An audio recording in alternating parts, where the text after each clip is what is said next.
राधिका जी उद्धव से कहे लागल हैं कि ऐसा बसंत कर मौसम में हमारे जो स्वामी हैं हमरे कर जो प्रेमी जी हैं कौन ऐसा दूर दराज देश में रहे ना कि उस देश में बसंत कर मौसम नहीं आवेला या फिर ऐसा सुंदर पर्व और त्यौहार नहीं आवेला जे हमरे मन के याद नहीं करत हैं। कम से कम होली में तो आवे चाहिए। उनकर देखो आसरा देखे लागल हैं कहे लागल हैं होरी दया दी रे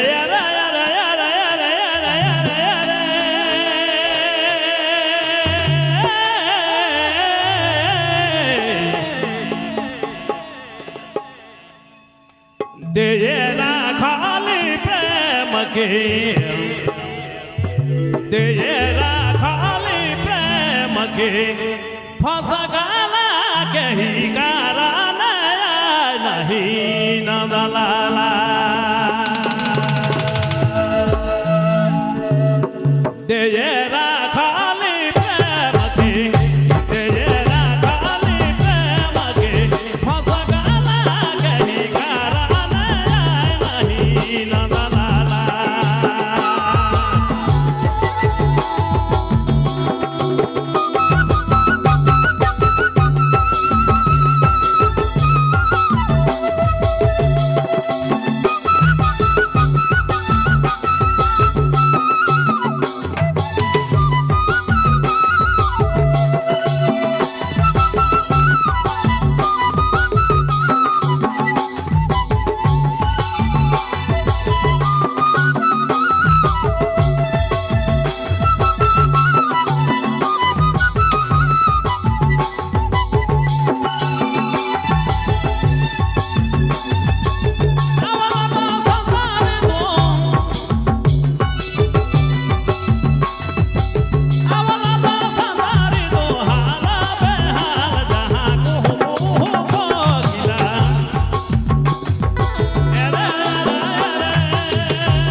चलो धन्यवाद।